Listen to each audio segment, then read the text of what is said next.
I want you to visualize what happens inside your brain when someone asks you a question in English. They say, "What did you think of the movie?" Immediately, your brain freezes. A little loading screen appears in your eyes. Step 1. You hear the English sounds. Step 2. You translate those sounds into your native language to understand the meaning. Step 3. You formulate your answer in your native language. "I liked it, but the ending was confusing." Step 4. You call up the translator, living in your head. He desperately runs around looking for the English equivalent of every word. Liked equals gustar, no. Like. Ending equals final. Step 5. You assemble the English sentence piece by piece, worrying about grammar the whole time. Step 6. Finally, 5 seconds later, you open your mouth and robotically say, "I liked it, but the ending was confusing." By the time you say this, the other person is already checking their phone. You are lagging. You are operating on a 3-second delay in a real-time world. I'm Tom, and welcome back to English Adventure. Today, we are going to kill the translator in your head. You will never be fluent as long as you are translating. It is mathematically impossible to speak quickly while running everything through a middleman. Today, I'm going to teach you how to stop translating and start thinking directly in English. This is the final barrier between you and true fluency. Part 1. The diagnosis, the translation crutch. Why do you translate? It's not because you are stupid. It's because you are addicted to certainty. Your native language is your safety blanket. It's warm, it's comfortable, and you understand it 100%. When you hear English, your brain panics because it's dealing with uncertainty. So, it immediately runs back to the safety blanket. You think, if I translate it first, I will be sure I understand it, and I will be sure my answer is correct. This is a lie. Translation doesn't make you accurate. It makes you slow, and it makes you sound unnatural. Languages are not codes where one word perfectly equals another word. They are different ways of seeing the reality. When you translate word for word from your native language, you end up speaking Spanglish, or Chinglish, or Branglish. You use English words, but you use the grammar structure and idioms of your native tongue. It sounds wrong to native speakers, even if the individual words are correct. You have to understand this. Thinking is speaking silently. If your inner thoughts are in your native language, your outer speech will always be a translation of that language. To speak English fluently on the outside, you must first speak English fluently on the inside. Part 2. The shift direct association.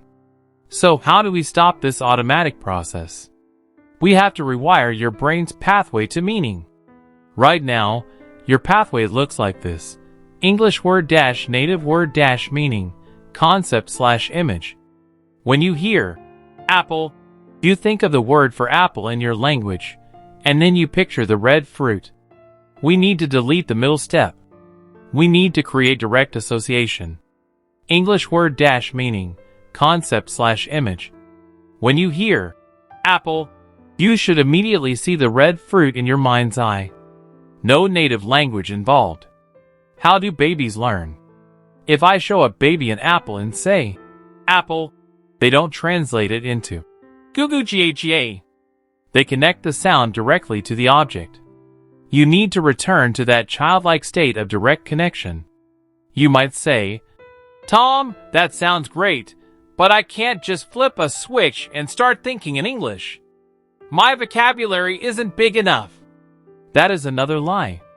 If you are watching this video, you already know thousands of English words. You know the words for table, chair, sky, happy, tired, run, eat. You don't need advanced vocabulary to start thinking in English. You start with what you have. You don't wait until you are fluent to start thinking in English. You start thinking in English to become fluent. Part 3. The Protocol Level 1. Naming the physical world. Okay, let's get practical. How do we train this? It's a muscle, and right now your English thinking muscle is weak and atrophied. We need to take it to the gym. We will do this in 3 levels, starting easy and getting harder. Level 1, the Post-it note phase, naming objects. Your goal here is to break the habit of looking at an object and naming it in your native language first. Look around the room you are in right now. Pick 5 objects. A lamp, a computer, a window, a shoe, a coffee cup. For the next week, every single time your eye looks at one of those objects, you must immediately say the English word for it in your head. Do not say, native word for lamp, oh yeah, lamp. You must look at the object and immediately think, lamp. If you catch yourself translating, stop. Reset. Look away, look back, and try to hit the English word first. You are training speed of retrieval. You are building the direct highway between the image and the English word. Do this everywhere. When you are walking down the street, car, tree, dog, bus, red light. It sounds stupid. It feels childish. Do it anyway. You are reprogramming decades of neural pathways. Part 4. The Protocol Level 2, Narrating Your Actions. Once you can name objects directly, it's time to move to verbs and simple sentences. You are going to become the narrator of your own boring life. As you go through your day, I want you to narrate what you are doing in simple English sentences in your head. When you are making coffee in the morning, okay, I am walking to the kitchen. I am taking the cup.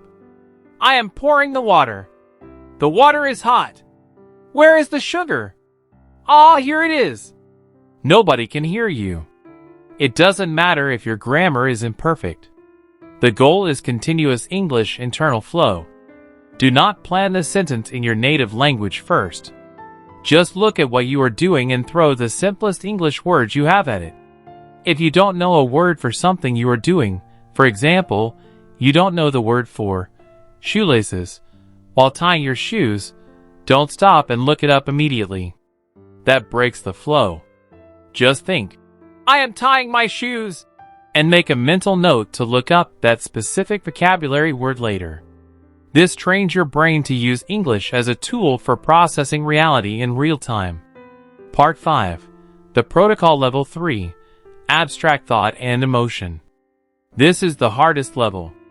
This is where real fluency lives. Narrating physical objects is easy because they are concrete. But how do you think about emotions, opinions, or complex ideas in English without translating? You have to simplify your thoughts. The mistake you make is having a complex, adult thought in your native language, and then trying to translate that complexity into English. You fail, get frustrated, and give up. Native thought. I am feeling quite overwhelmed today because the workload for my boss has been relentless and I fear I won't meet the deadlines. Attempted translation. Panic, missing vocabulary for relentless, overwhelmed. Simplified English thought. I am stressed. I have too much work. My boss gave me many tasks. I don't have time. Is it elegant? No. Is it Shakespeare? No. Is it direct English thought? Yes. When you feel an emotion, label it instantly in English. I am angry. I am excited. I am bored. When you see something happen in the news, force yourself to form a simple opinion in English. That is a bad idea. I don't agree with him. Do not allow your native language to enter the chat. If you find yourself stuck, dumb down the thought until you can express it in the English you currently possess. Fluency is not about knowing every word. Fluency is about maximizing the words you do know without hesitation. The final challenge. Listen to me. This is going to give you a headache. For the first few weeks of trying this, your brain is going to resist. It's going to feel exhausted. You will find yourself slipping back into your native language constantly. That is normal. You are fighting a lifetime of habit. When you catch yourself translating, don't beat yourself up. Just gently switch the track back to English. Start small. Commit to thinking in English for just the first 10 minutes of your morning while you get ready. Then extend it to your commute. Then extend it to your lunch break. Eventually, the English voice in your head will become louder and faster than the native voice. And one day, someone will ask you a question, and you will answer instantly, without thinking, without translating. And you will shock yourself. That is the moment you become fluent. Stop using the crutch. Burn the bridge. Start thinking in the language you want to speak. If you are ready to kill the translator in your head, hit the like button. Subscribe to English Adventure. We do things the hard way here because it's the only way that works. I'm Tom. Start thinking.